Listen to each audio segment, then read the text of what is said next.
So welcome to this third digital rights talk. Today the talk is about identity online. Before I go further into detail, some general comments. Unfortunately, the moderator of today is not present. He's ill at home. So we all wish, of course, Servas all the best. That means also that the program has slightly changed. I, for instance, am now the moderator. I will keep it brief, and therefore we will have more time for the guests at the table. Let's get started. It's in English because we also are in cooperation with Mosfest. Mosfest is currently a festival going on in the city in Amsterdam and of course online. So welcome to all the participants in the Mosfest, and of course we encourage everybody to look at the program and see if there are other interesting sessions also going on and in the rest of the week. Normally you thank everybody at the end, so let's start and do it differently. I want to thank Pakhuis for facilitating this, the City of Amsterdam, of course, in cooperation with the Digital Rights House, but also Marieke, Rosa and Daan. Before we start, I'd like to take you into this topic and also to get started a bit and to get used to this setting. Digital Rights House started some time ago with the idea that we need to accelerate the number of activities that are taking place to, say, guarantee that we as civilians, we as citizens of a city, can move freely, can live our own lives. We have basic human rights. But the main question is, do they also apply in a more and more digital world? So that's the general theme of why we are here. But it also says that there is a number of, say, conversations that still need to take place. And one of these conversations is about identity when you are active online. So in a world that, for instance, in the last 2 years, we all used more or less an app to get access to certain venues, for instance, in this Corona time, or that when you sign up for a service, you have to give your password and, for instance, email or a two-factor or something. But also regulations like in Europe, a Data Act for those people that are really interested in the topic. There's a lot going on, and all these things, they are maybe approached a bit too techy, you could say. Hopefully this single comment raises a lot of, reactions, because that's the whole purpose of the talk. But we decided to choose one topic, and that is the topic of identity. We all have our own identity, and for us it also means that we have some rights. But we are concerned that when you go online, perhaps the topic of identity is not taken serious enough. So today we invited, Marieke Schulte from a foundation, which you will explain in a couple of seconds. Rosa Lauwersen, who's active in the Your Profile Foundation and also at AYU, a startup. And Daan, who's part of the leadership team of Iederland College. And the whole idea of today is that we have an open conversation, so there's no real end.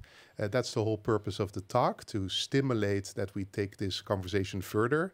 And it promises to be very exciting, and we'll see what results will be in, say, 60 or 70 minutes from now. The whole idea is that we have a number of short conversations, and we don't really we will not involve the audience.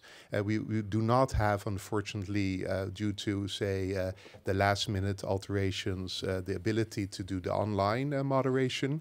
But we hope that everybody that's viewing out there and here in the audience, that it's still interesting for you to take part. So let's start. Thank you for this, and I'm also warmed up a bit now. So Marieke, can you just a short talk to get started? So why are you here, actually? Why did you choose to be here?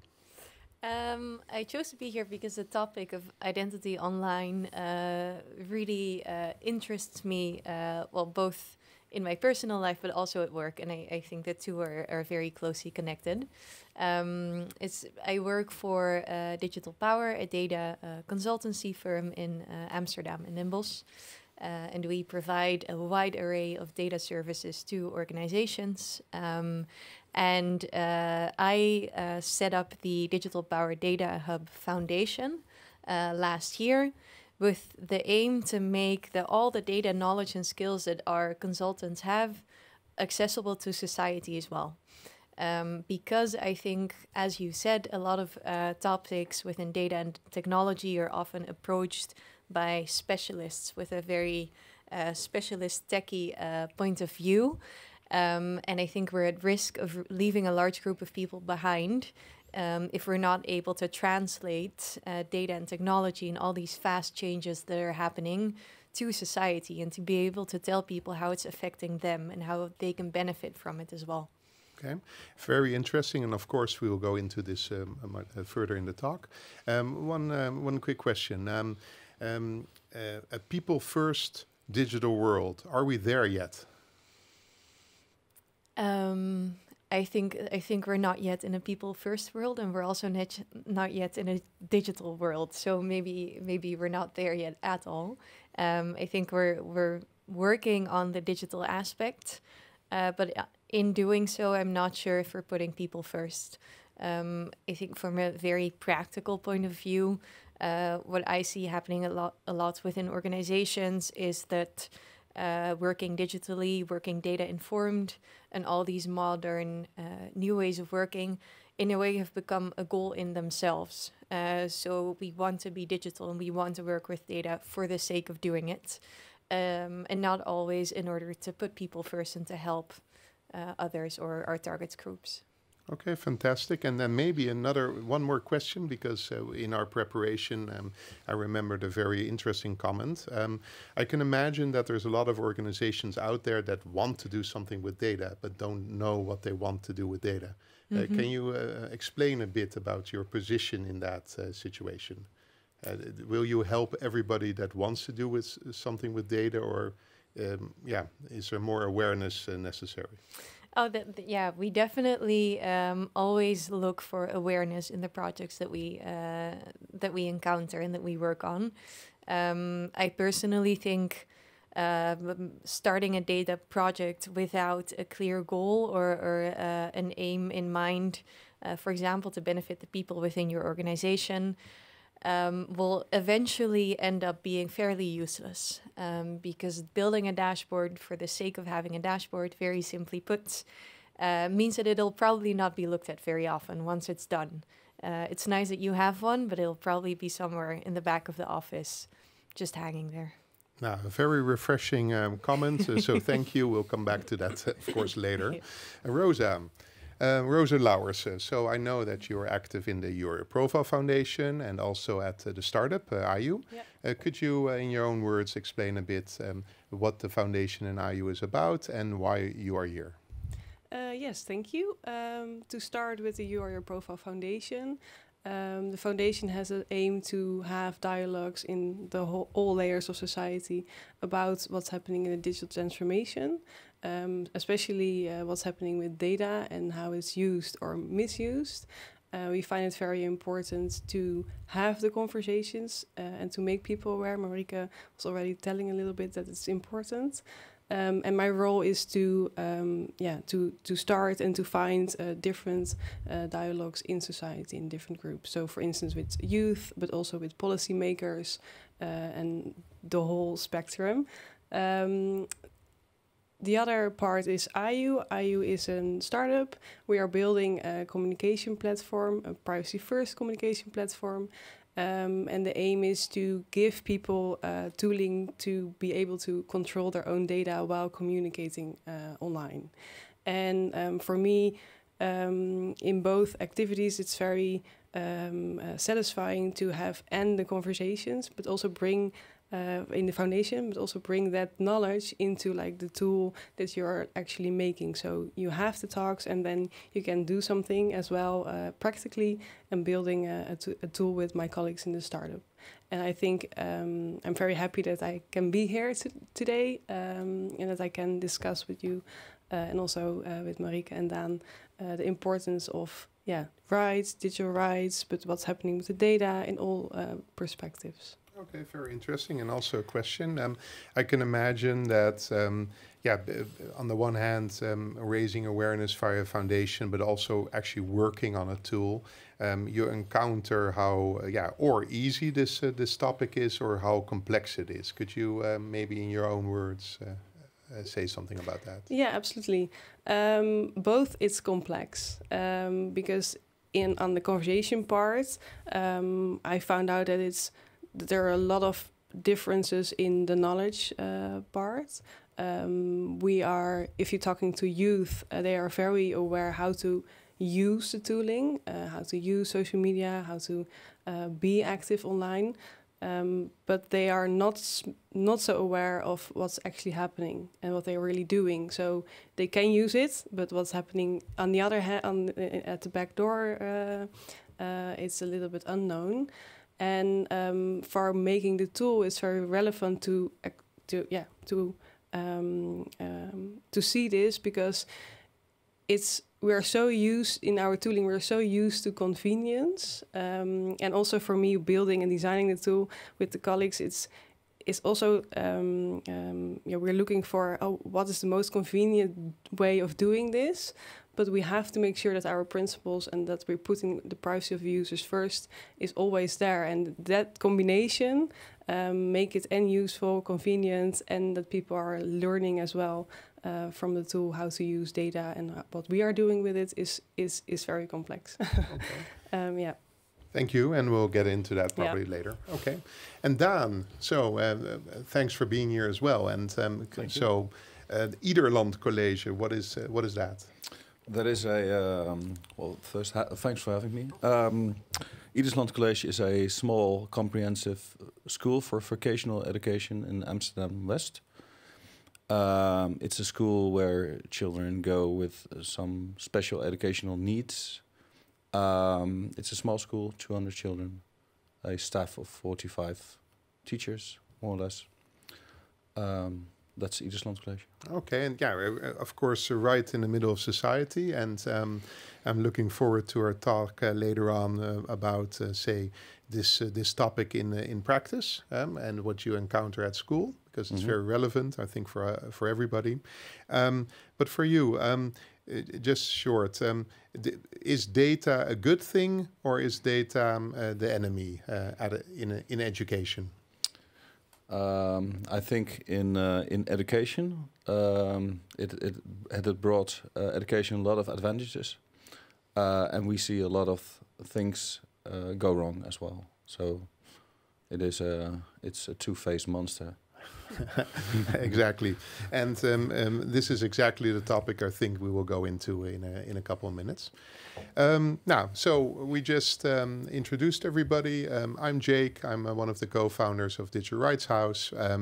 The whole idea of this talk is to dive into something called identity online. In a time where Europe is moving fast towards, say, something like a data act, which means that we all get more, opportunities to control what happens with our data. But it's not only for humans, but it's also for organizations. And I think that's where one of the, angles for this conversation starts. Identity in an online world is also, say, an opportunity for organizations. They want your person data. I'd like to invite Rosa and Marike for the next talk. And let's see if we can dive into, say, the relationship, you could say, between we as humans, as civilians, as individuals, in a more connected society. But there's data. So there's data that we do not know is out there. There's data that we control or not control. There's organizations any type, from supermarket to government to schools to the organizations we work for that have a hunger for data. And there's, say, a situation, you could say. And I'd like to somehow openly explore how important this topic is or not. So let's start with Marieke. What is the importance of having more conversations about the relationship between humans and data in this time? I think for us as humans, it's becoming increasingly important because in a way our lives are already on a large part decided by or influenced by data and the information that can be extracted from data.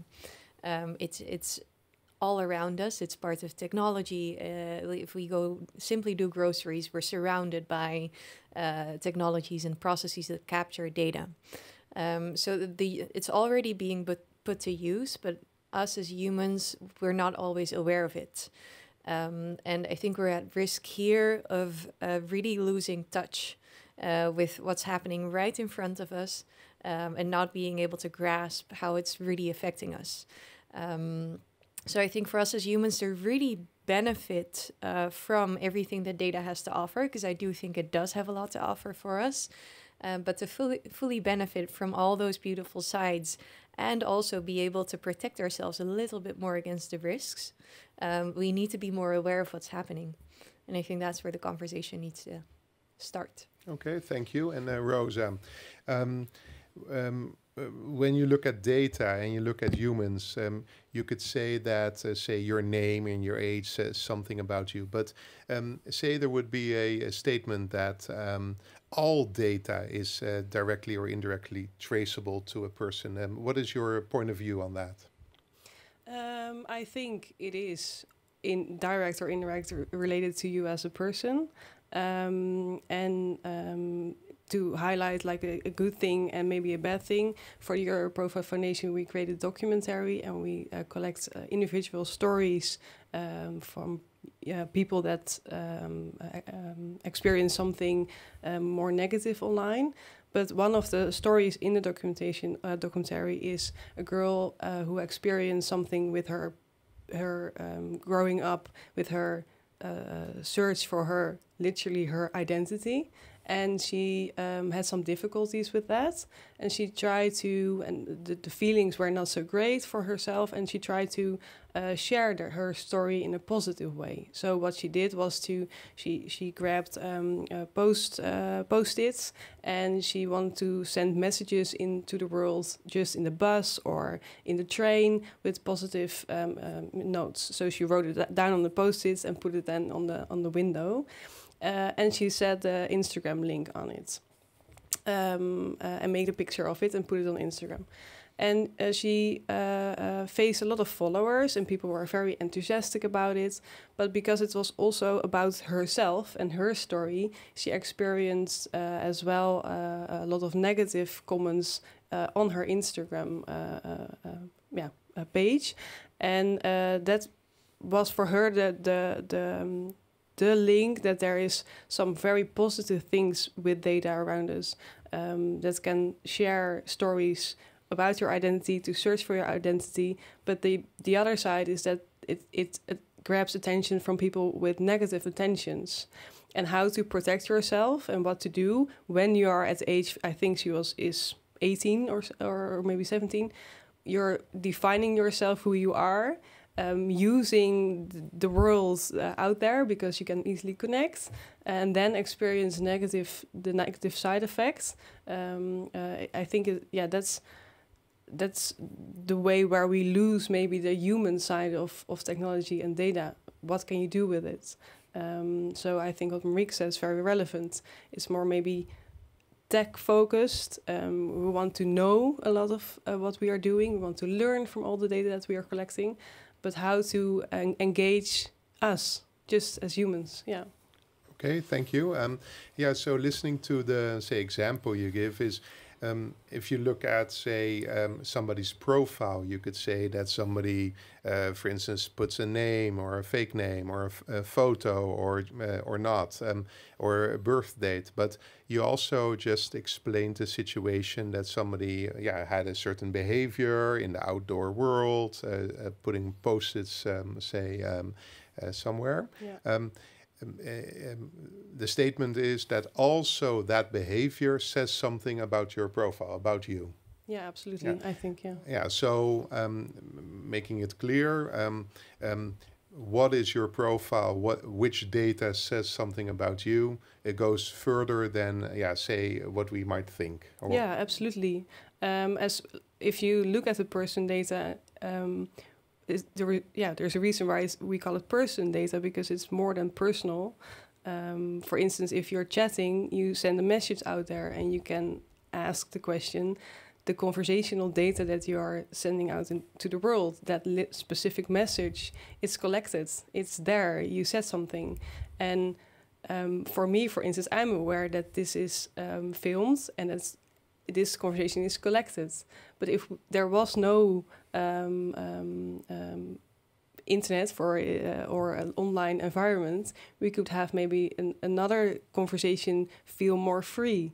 And that's maybe something we are also not so aware. So person data goes beyond your name and goes beyond your birth date. And so, I think that's also something that we have to consider and to bring to the awareness projects that we do.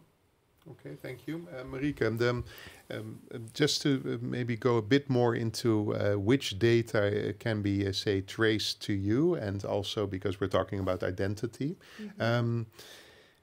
I can imagine that there's like a big difference between that I'm aware of, hey, my name says something about me or my age, but also all the other types of data out there. Mm-hmm. From your perspective, can you bring to the table how we should look at that? Is all data traceable to me, or should I look at it differently? Maybe in the end, every piece of data eventually is traceable to you as a person. We have laws that prevent us from doing so in all instances. But sometimes it's also about being able to combine different data points. So if I were to say I'm talking about a man wearing a black shirt right now, then there's two possible subjects at my table. But if I narrow it down to someone who is also wearing glasses, then right there we have a person identified. And I think that also this concept requires more awareness and data points. There are so many data points out there that I think a lot of us wouldn't consider that is actually data that's being stored somewhere. So, for example, if we go to Google and we put in a search query asking for the weather today in Amsterdam, we're already giving away a whole lot of information about what we might be interested in. And based on that, in some shape, of a profile of who we are and what we're interested in is being built as well. Okay, yeah, of course. Thank you. Yeah. So just also for the speed of the conversation, it would be interesting to see if we could, the three of us could state some, say, threats that are out there. What's bad when I say unconsciously share all my data online? Rosa, what is a threat? Yeah, interesting also to add on Marieke what she was saying. We had a conversation before this talk, and then about the human part of tech and what companies maybe want, and that we as individuals are putting in like kind of a group, and companies are benefit there from that, if I say that correctly. But we are losing the individual, and that's very relevant. So to came back to your question, what are the bad consequences? Maybe if I'm sharing just everything, there's no direct effects. I'm just living my life. I search for the weather, and that's it. But the indirect effects can be very huge. For instance, because the companies are looking for the group that I'm fitting in, and not as an individual, maybe the algorithms they use to target me influences literally my direct behavior on the daily basis, but I'm not aware of that. So to add this conversation, I think the threat is that we lost individually, can I say it like this, point of view of humans in the whole benefiting from data for commercial benefits. And that's something that I like to discuss with you, because how can we do that differently? And how can we put ourselves back into the center and not the earning money part of it? Yeah, and maybe if I can jump in there, I think it's the funny thing is that us being put in boxes and within a certain group of society, it happens, we're used to it happening in the physical world. So most of us, but even that requires a certain ability, and we'll probably get back to that also in the talk about education. It requires a certain level of critical thinking to be able to realize that that's what's happening, and the way that I'm being treated is in part influenced by the labels that are being put on me. The exact same thing happens online, and based on the data that you in the way that you interact with the internet and with technology, a similar process is happening. And whereas it sometimes might feel like technology and data broadens the scope that we have, so we're able to access all this information that's out there, and it seems like that's borderless and endless, and we can just read and find out whatever we want. At the same time, what we're able to find hugely depends on the profile that's built of us. So my search query for the weather in Amsterdam will produce entirely different results than someone else's will. And I think that really puts us at risk of losing this broader view on society that increasingly we might be aware of in the physical world, but we have no idea yet of this also happening in the digital world. So when looking at, say, threats, just so that the audience could say somehow also keep this in mind, one of the threats that we just discussed is that organizations want your data and can use it to, say, target you or influence you. So that's one threat. Yeah.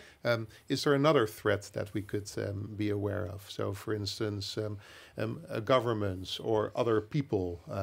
Marika, do you have an example? Yeah, definitely. I think a huge risk also lies within us as society and organizations within society taking data for fact. So there's this conception that even I sometimes find myself going right into that everything that's captured in data is truth and is facts and is objective. Because it seemingly is, because it's machines doing the work. So what influence could us people possibly have on data? And the truth is the opposite, because we're the ones who decide what data to collect, when to collect it, how to store it. So all the biases that we have as people go right into the data that we collect and the way we analyze it and present it as well.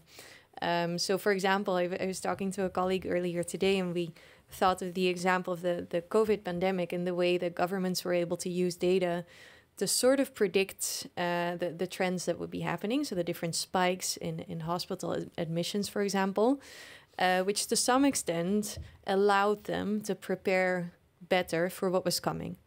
At the same time, because that was the data that we were able to focus on, that was available at hand, factors such as well-being were left behind for quite a while, because it was much harder, and it is much harder, to capture such effects in data.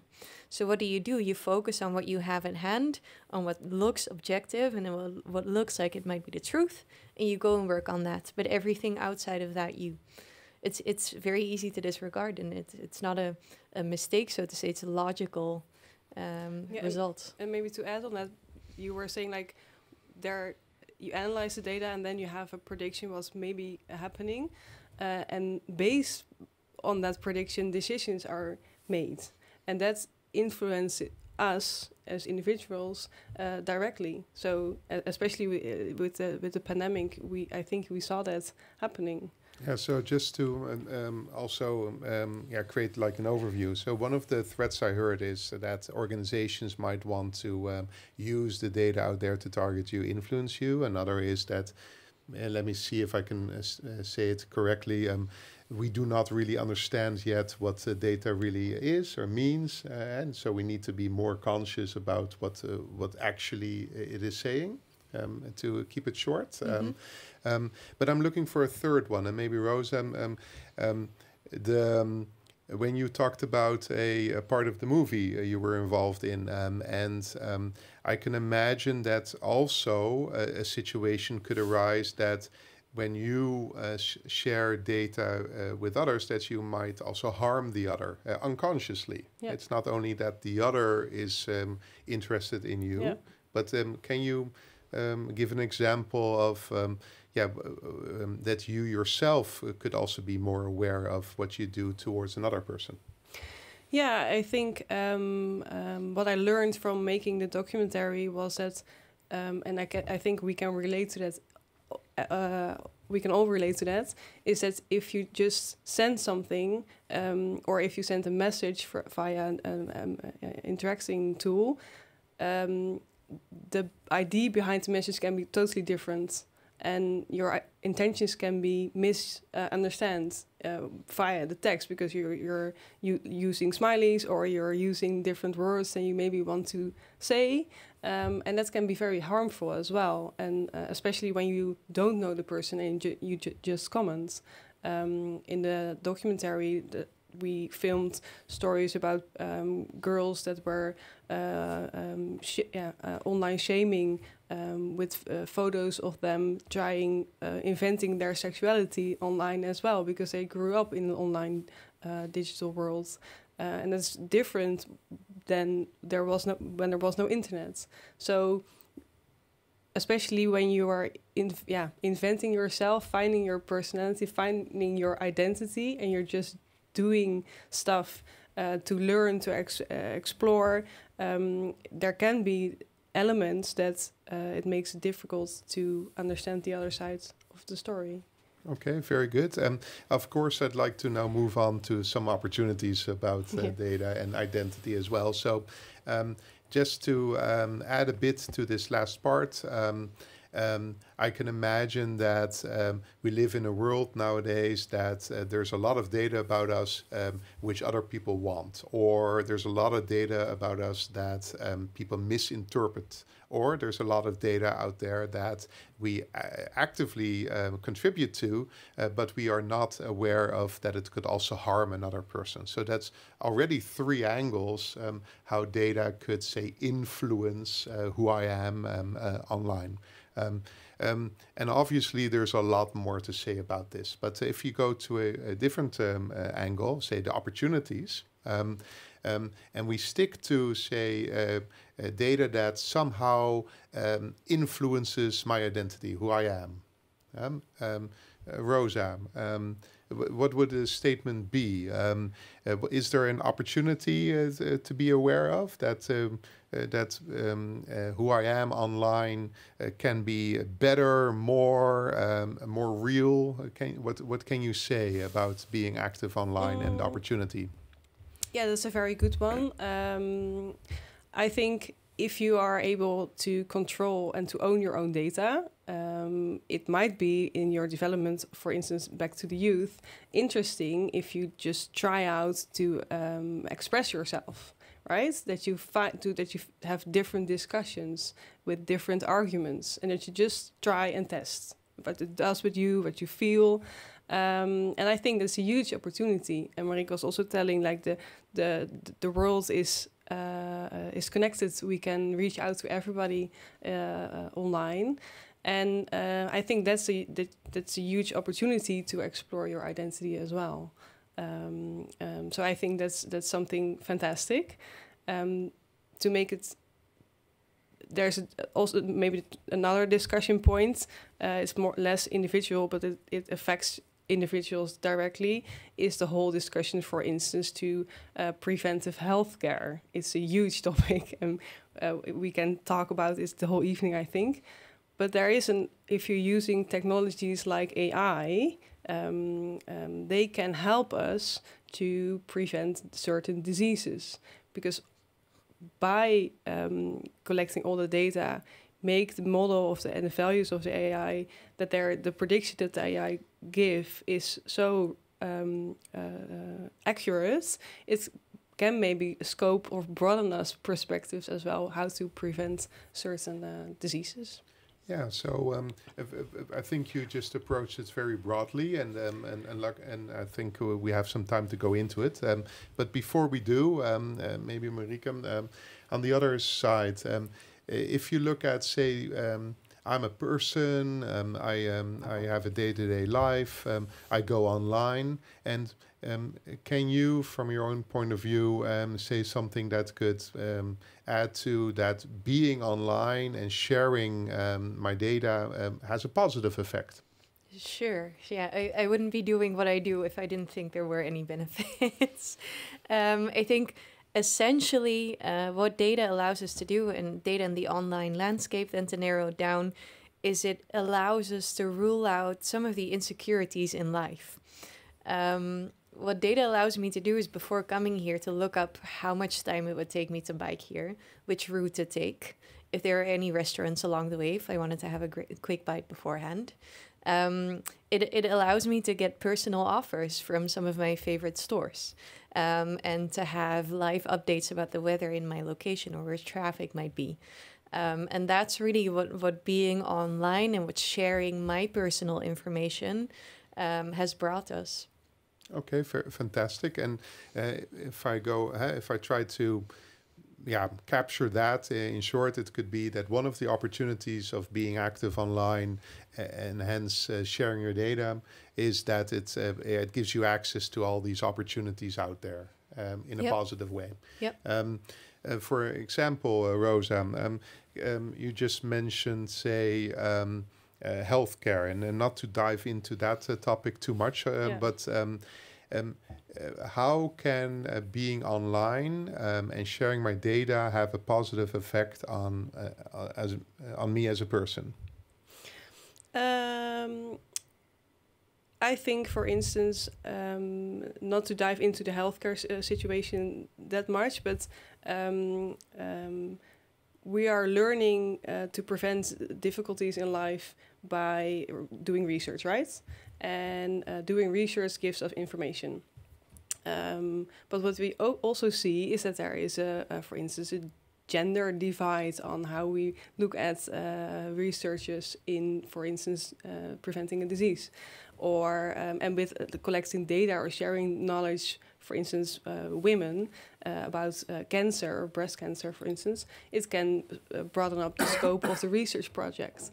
So I think it gives us so much more information that where we can learn from, that I see that's a huge beneficial for our daily life and also how we experience life. But the other thing, but I'm thinking of what was happening 2 days ago with me, then I thought, oh, that's interesting. I got a new bank card. The bank card that I'm using was old or not valid anymore. So I got a new one. So it came by mail, by post, physically. And before I could use it, I had to do a transaction with the physical cards. But most of the time, I'm using my mobile phone to pay. And the cards are there as well. And the moment that that I did the physical transaction with the new cards, somehow I was also looking at my phone, so it was a coincidence. I saw it instantly changing the cards into the new cards. And then I thought, wow, this is such a bizarre technological convenient situation here. And I was actually really impressed. And I think all these kind of little examples makes our lives more livable, or more that we have more time to focus on other things. Yeah, so what I try to get out of that is that being online also contributes to, say, the innovation and the learning, and that could benefit as well. And if we want to benefit from that, it also comes at a cost, and that we share, for instance, data for the greater good for others. Yeah. Okay. Yeah. Just to wrap up this section and go to talk with Dan, and then eventually come back together. Marieke, when you look at, say, one statement out there that we live in a world where there's more and more data, but we also find it important that we are allowed to be who we want to be, our own selves. What's the message for you? What should we be aware of? Because we have opportunities and we have threats. Well, I think in order for us to stay close to our own identity in this fastly changing world, and not to have more issues in trying to find our identity than we already have in the offline world, it's important that we're aware of these benefits and risks, that we understand what the sort of the data under the surface is that's defining and shaping our identity online. And when we're aware of what that data is, what the risks and the benefits are, and then are able to, based on our own norms and values, make a decision and control at least the bits that we can in how we want to shape the data that we share, when we share it, with who we share it, etc. We'll be able to benefit for the most part. And I think there's a balance there between benefits and risks that hopefully we can shift towards benefits. Fantastic, thank you. And Rosa, for the statement that it's important that we all need to want to be able to control our own data and who sees what and what we share with others. Can you make a, say, like a mini closing statement? Why is it important that we all should want to be more in control of our data? Eventually it comes down to self-determination and I think human dignity. So if you are, maybe to explain a little bit more, if you are in control of your personal data and you can share and decide who sees what, when, and for how long, you are in control of your own identity. You are in control of your own way of living, I think. And if you break that down in a more abstract way, the Article 1 of the Human Rights Declaration says that everybody has the right to live in a dignity-free world, and I think we need to create that also in the digital world. And being in control, I think, is a way to look at it, how to achieve that.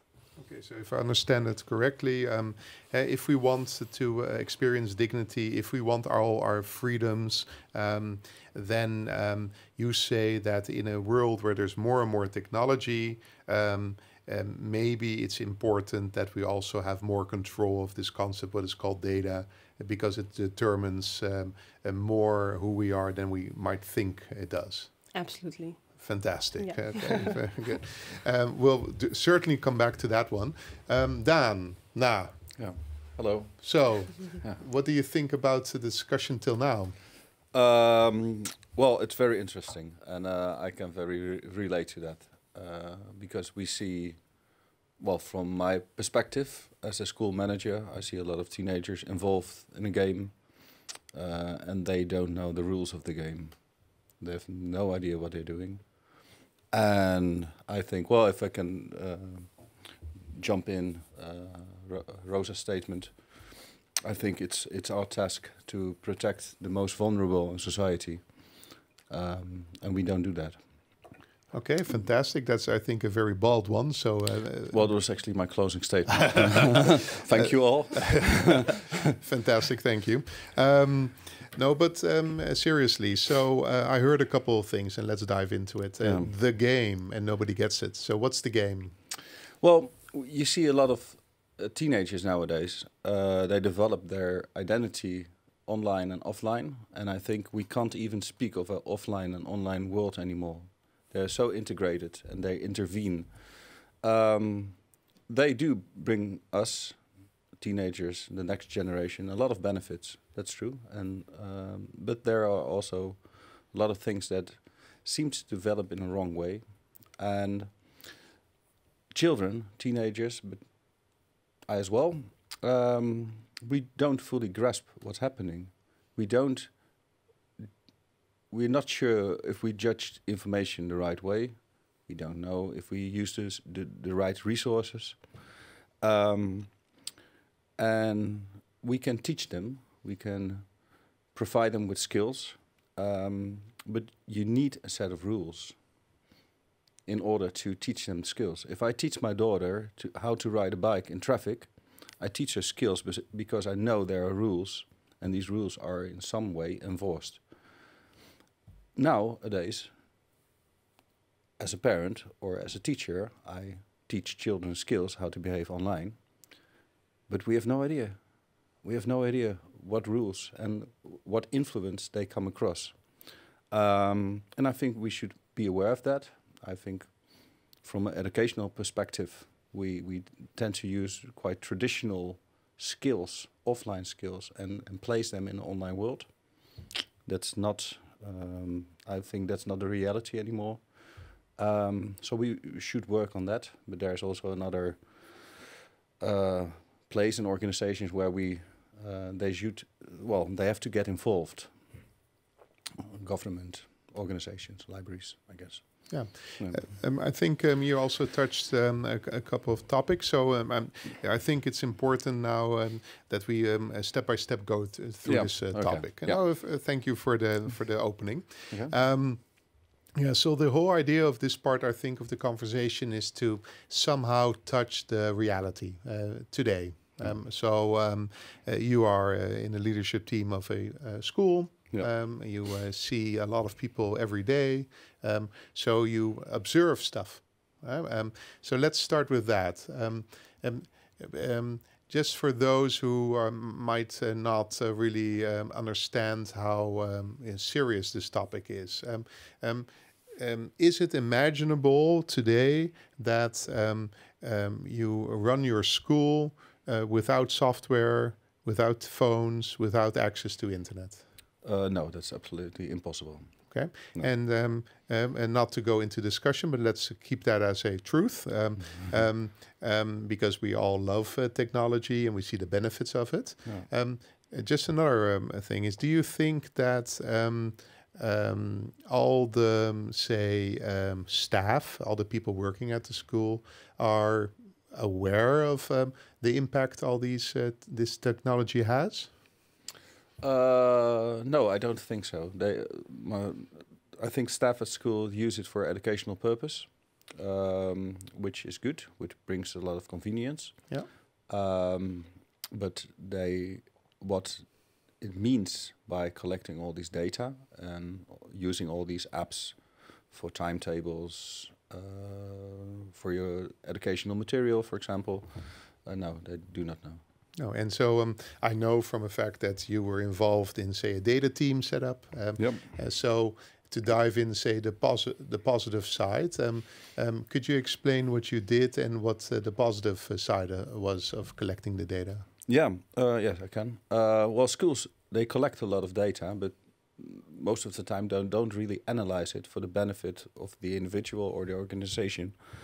But every day we collect a lot of data on results, on behavior, on behavioral issues, on attendance, on maybe how they bring the materials to class, how many hours kids get taught, for example, in class. And I started like 1.5 years ago to analyze all this data and to present a monthly data report, from which you see, for example, we have a group of children who and all their biology results drop.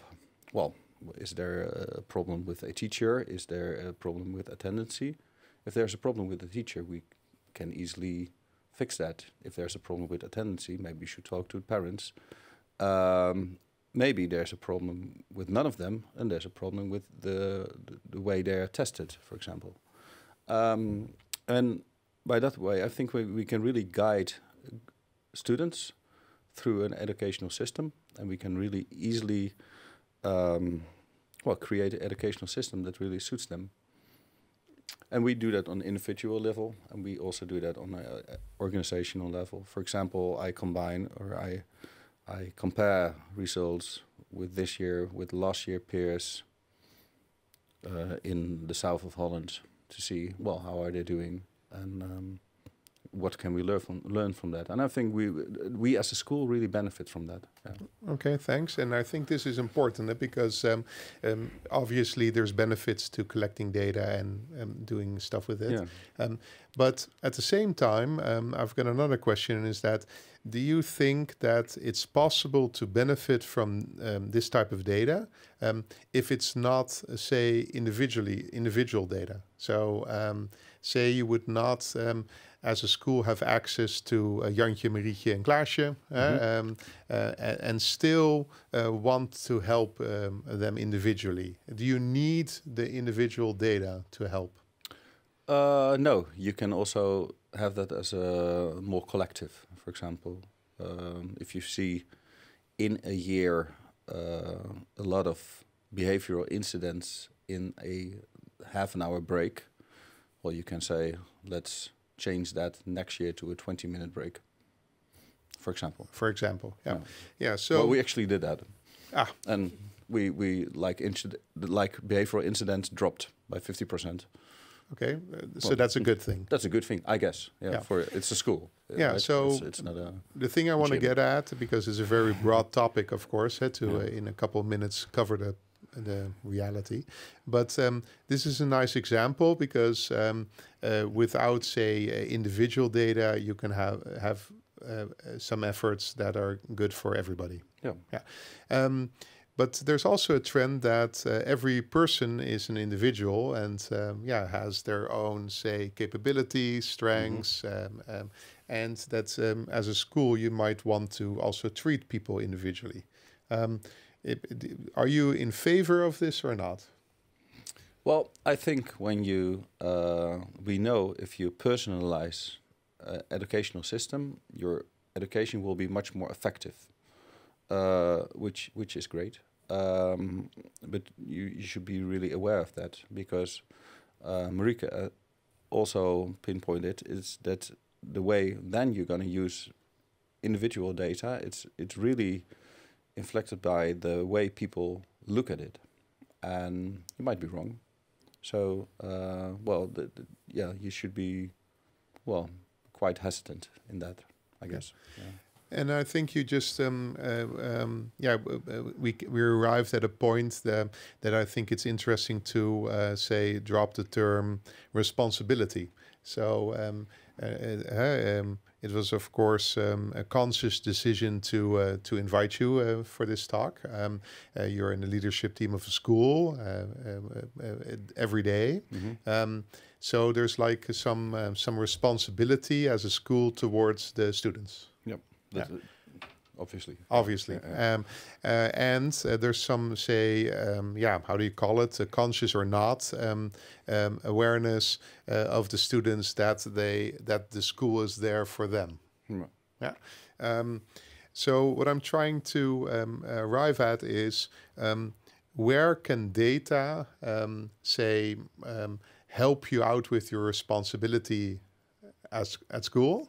And do you think that students, if they would be more aware of the data they share with you, for instance, at school, that could also benefit them? So it's like a conversation, more awareness from students, and say the role the school has towards the students. Do you think that there should be more dialogue about data at school?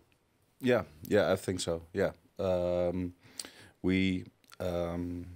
well, there are two things you were saying. I think, it helps me with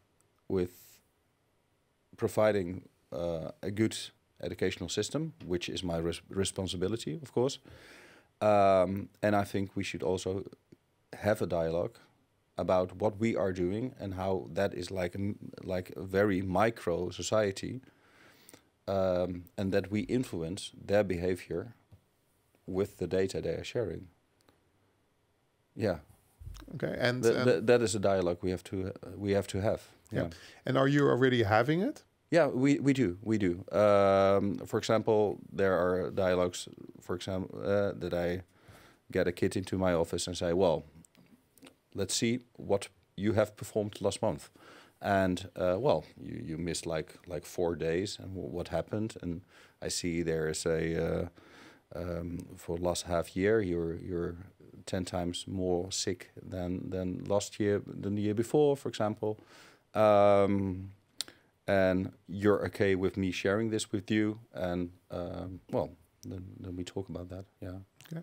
Yeah. And so this is like a talk you have with a person individually, but Yeah. do you as And with parents as well. with We parents share as well. Yeah, yeah. Okay. Of course, the minority. Yeah, maybe to then dive into that latter. Do you also think it's important that parents are more and more aware of, say, this whole data conversation? Yeah, yeah, yeah, for sure. They are. It's their prime responsibility to raise the children, and they raise the children in a world where data is much more inflecting their lives. So yeah, they should be aware of that. Yeah. Okay. The thing that I want to, because it's very broad, but I want to touch is, do you think a school, in the number of years that you are at school as a student, do you think the school has a important influence on shaping the identity of an individual, of a student? Important role shaping. Yeah. Yeah. yeah. But it's of course school has an important role in shaping identity of students. True. But the way identity got shaped is much more than that. Of course, of course. So yeah, but we of course play a role. Yeah. And do you think that that role goes further than now and then talking about internet and having a mediawijsheid course? Do you think it should be there should be more awareness about this digital world taught at your school? Yeah, I think so. I think you cannot just give some knowledge about social media training for 2 lessons anymore, because it's so widespread. Yeah, I think every school should teach that, like have that in their curriculum. Not only how to behave online, but what is online, how does data work, and I think in every level they should have that. Yeah. Yeah, and then because I'd like to have for this part of the discussion go into, is there a role for education in making young people more aware of say the world they live in, because this world, as we just discussed earlier, is also one that influences the identity I have and I develop. What would your say open reaction be to the statement education needs to go further in making every student more conscious that the world they live in now also has an effect on who they become later? Yeah, I think, well, our job as education is to teach children towards to become a responsible individual in this society. And you cannot say, well, that's just like a bunch of things, knowledge and some social skills. It's way more than that. And we should really transfer from this traditional set of things we want to teach children towards a more to a nowadays focused in education. Yeah. And do you think that as a school your role can also be broader than, say, providing I would say lessons? Could you imagine that where, for instance, a library is in transition, being more than renting a book, what is a school? What should a school be? Is it more than providing lessons? No, school is a micro society. So you provide lessons, you create knowledge, but you're also a place where people meet, where people build up their identity with each other, offline and online. And it's also a place where people come back when things tend to develop in a wrong way. So it's much more than just a place where lessons happen. Yeah. Exactly. And so if you position a school as like a micro-society, and nowadays there's enormous discussion going on about a safe city or a safe online space or a safe society. Just before we go and have our say the discussion with everybody on the table at the table, what can a school do, like a little brainstorm now, to provide a more safe environment for the students? A more safe digital environment. Or when there's no say distinction anymore. Yeah. Well, that is a very interesting question. But yeah, I think we teach children behavioral sets of skills. We talk with them a lot. We develop rules with them, how they want to behave in school with each other. We teach them towards, well, we heard the word dignity, for example. We heard the word responsibility. And that is something we have to develop with them. I think that we should do that. And that's an ongoing thing. It's not something let's say in 2021, we decided these are the rules and we stick to that. So it's very fluid, yeah. Okay, fantastic. And just, you don't have to answer, but do you think that schools in general, I'm not saying Nederland College specifically, but schools in general should be more aware of which software they use? Yeah. They should. Yeah, of course. And I can imagine that at your school there's Wi-Fi or access to internet. Do you think that schools in general should be more aware of who provides the Wi-Fi? Yeah, I think no. Well, I think schools should be aware of the risks. On the other hand, it's on the other hand ridiculous that people who are trained to teach and to work with children should think about these things. I think we should be provided with Wi-Fi for children. They log in every day. They walk in. It should be secure. Yeah. So this is a great topic. I know that we had the discussion prior, but just for this talk as well. So if you look at a school isolated, then you always have this situation that can you expect from the experts on, say, education that they're also aware of, say, all other topics. So it somehow seems that you're saying there should be more cooperation with, say, public domain organizations, maybe the city itself. So how do you, in your opinion, realize a more safe environment for young people, also at your school? What is needed?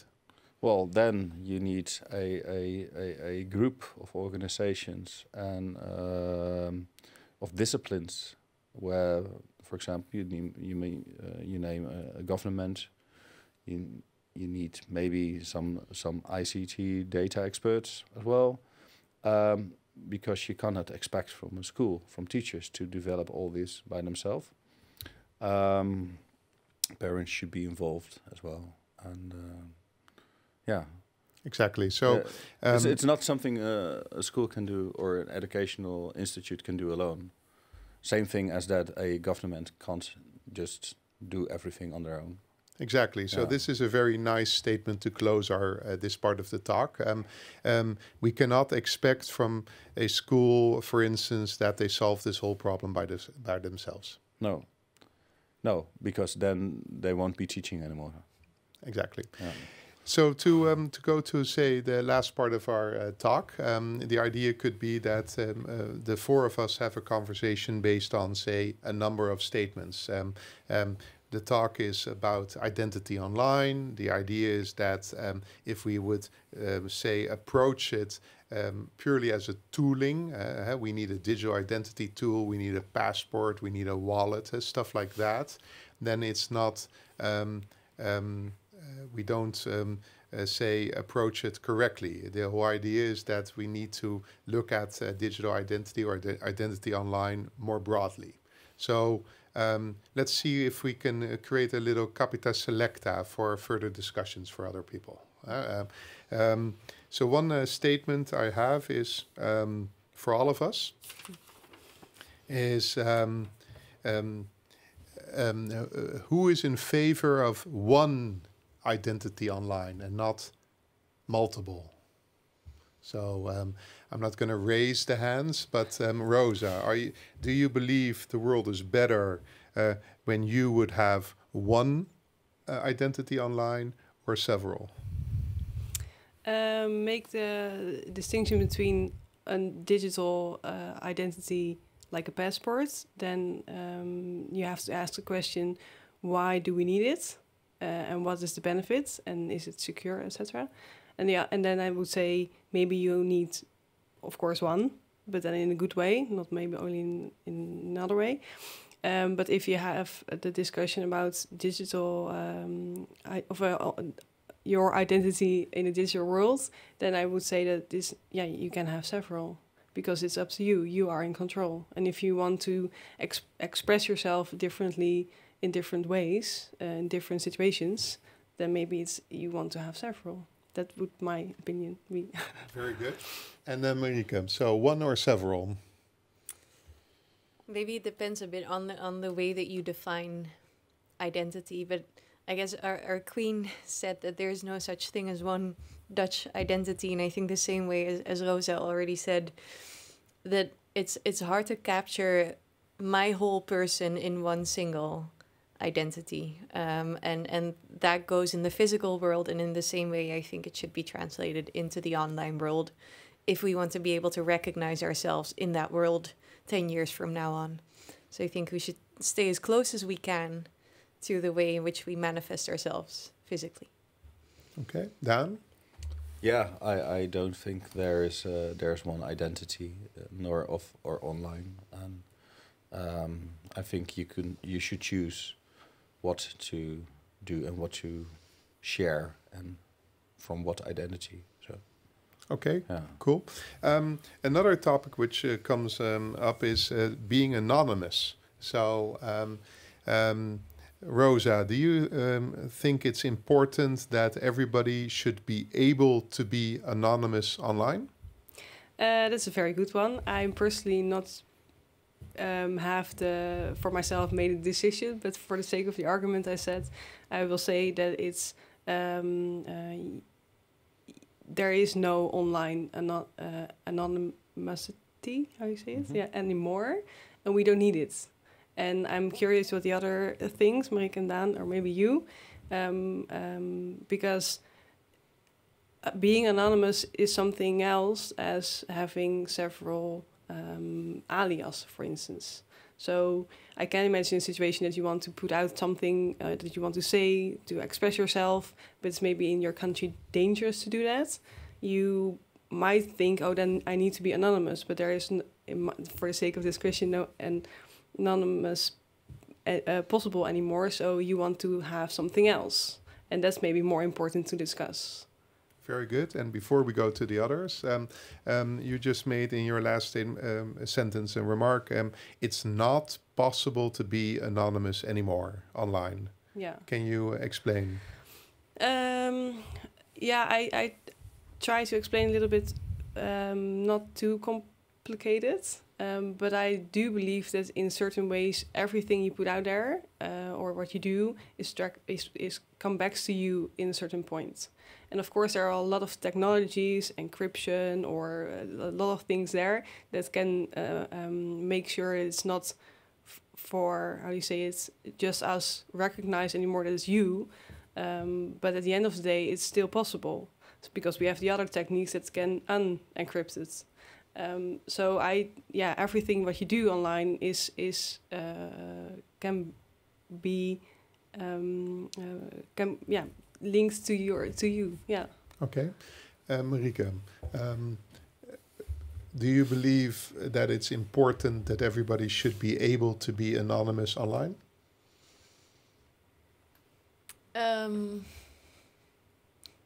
I find it hard to give one answer to that question.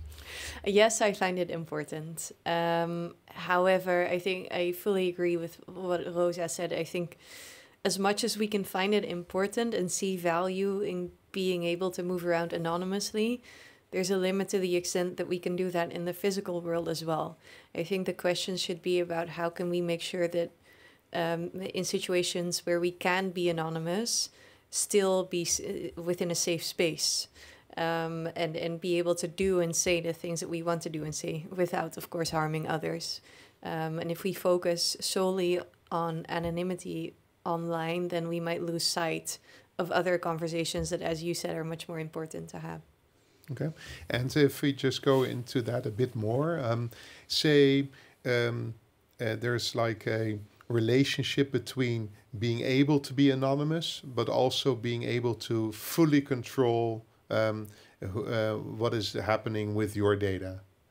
Would you choose a situation you prefer to be fully anonymous, or would you choose a situation that you are 100% in control of what happens with your data? I would prefer to be in control.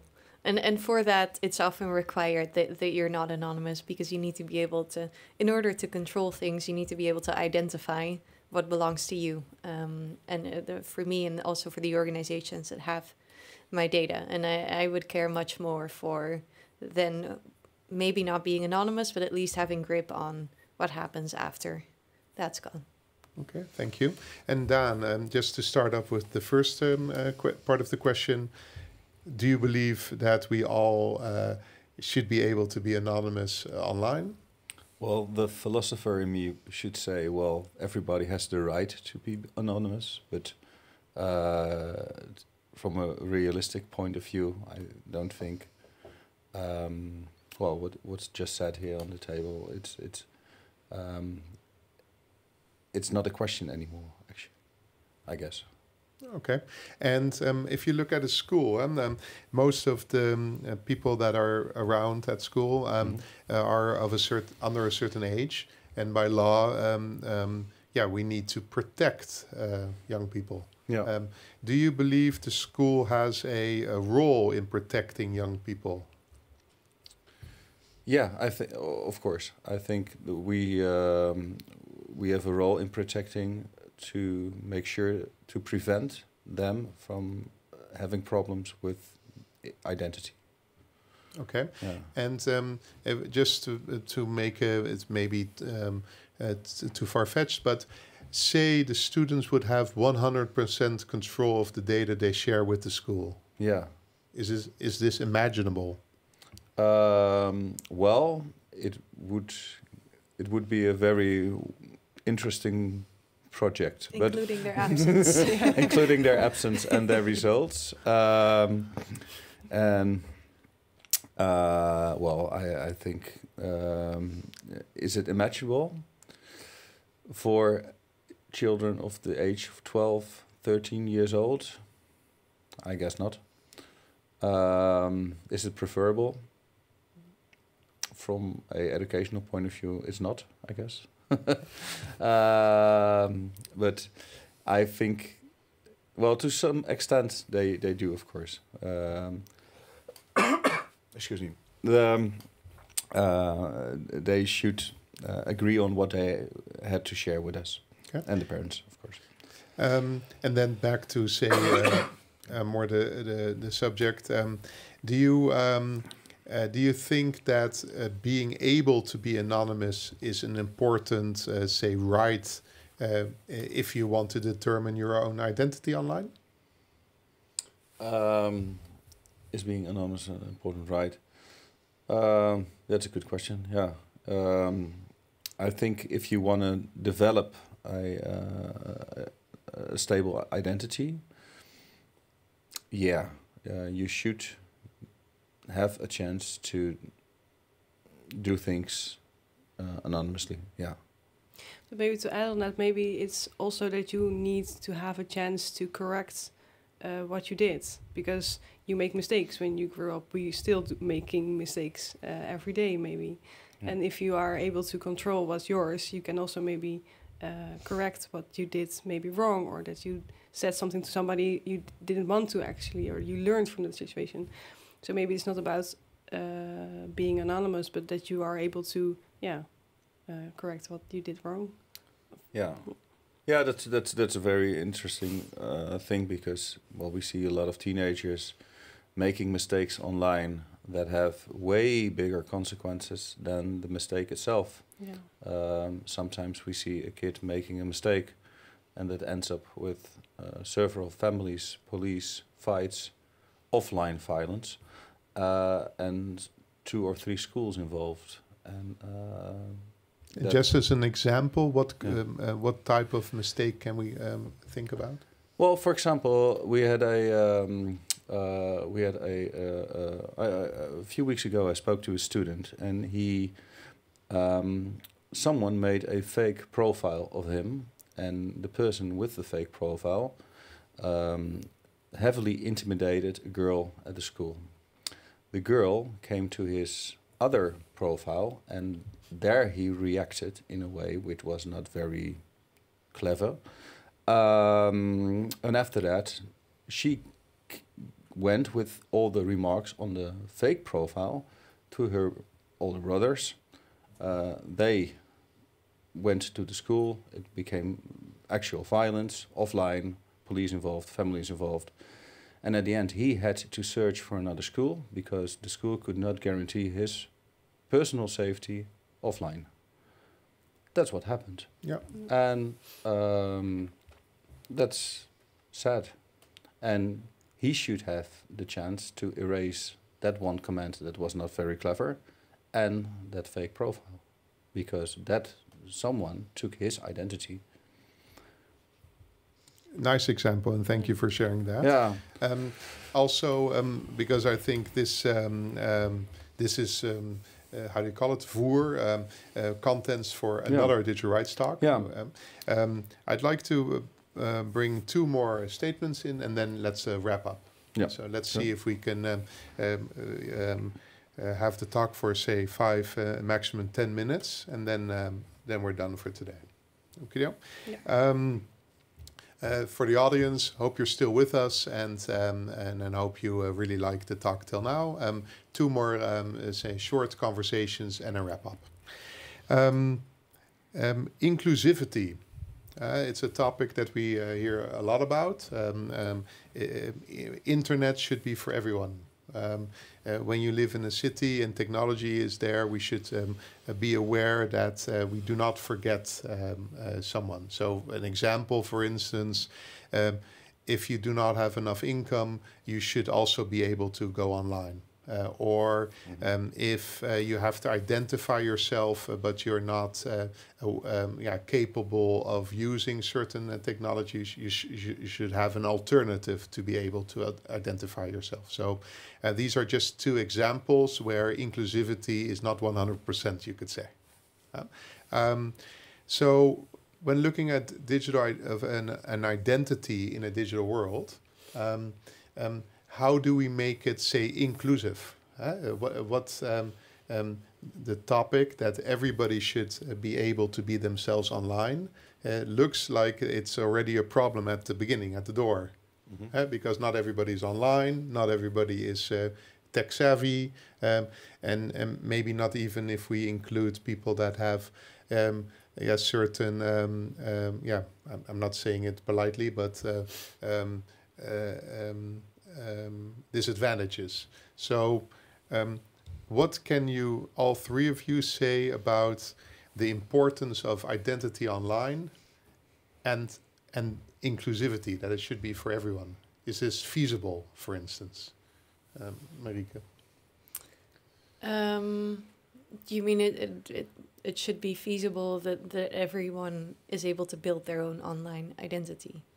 Yeah, so any answer is good, but the relevance of having a conversation of your identity when you're online is also, say, influenced by the fact that everybody should be able to be online. Mm-hmm. And what are things that we should consider? I think one thing that's very important to consider is that we don't stop providing offline services until everyone is able to join the online world. I think a very tangible example was the implementation of QR codes in order to get access to public spaces.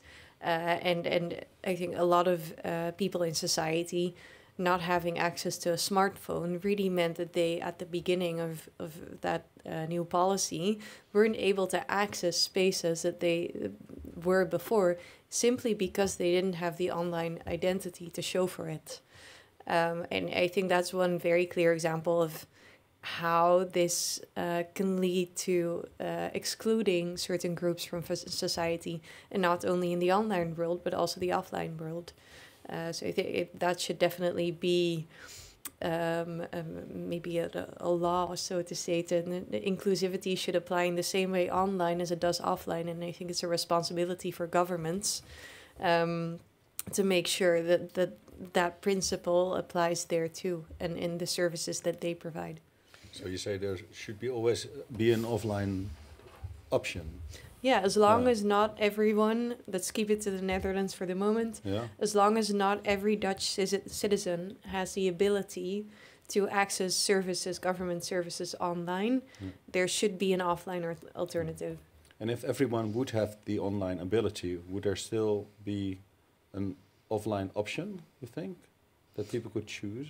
I think it might be feasible to have it in some cases. The physical help desk, for example, I think adds a lot of value in many cases that can be replaced by an online service or a call center.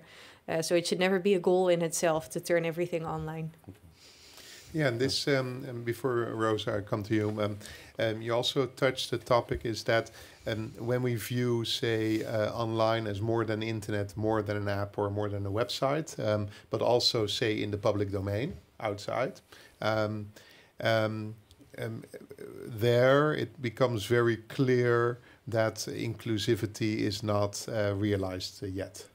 That's what I heard. Mm-hmm.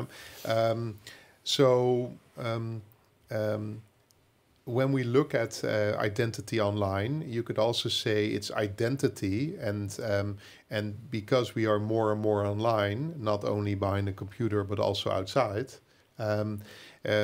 there is much more data out there that's being captured that we are not aware of, for instance, in the outside domain. You agree with that? I think. Yeah. Yes. Yeah. So a question for you to just dive into it a bit is, do you think that it's important for every citizen in a city to be more aware of which data is being collected anywhere, for instance, in the public domain, because this also influences your identity? Definitely. Yeah. And could you make one example to make it a bit practical?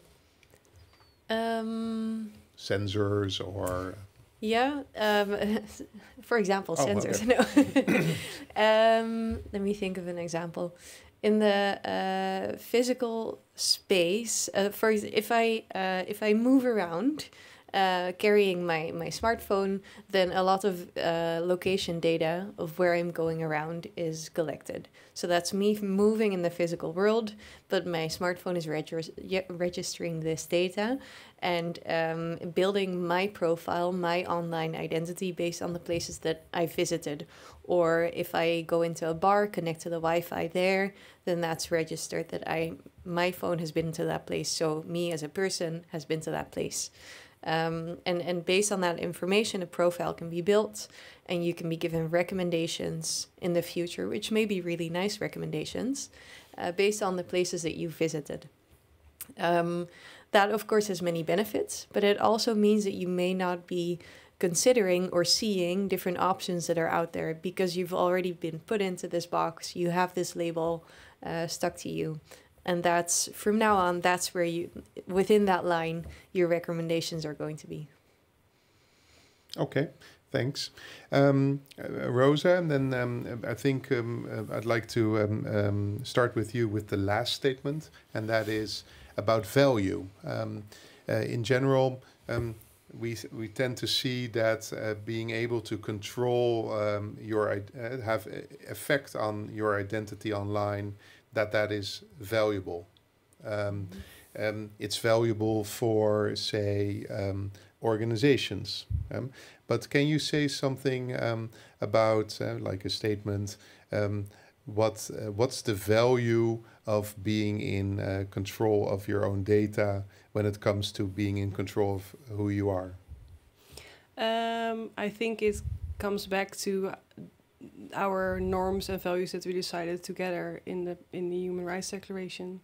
Because I think I mentioned before, because if you are able to control what you share, you are maybe in control of your own privacy, and privacy is a human right.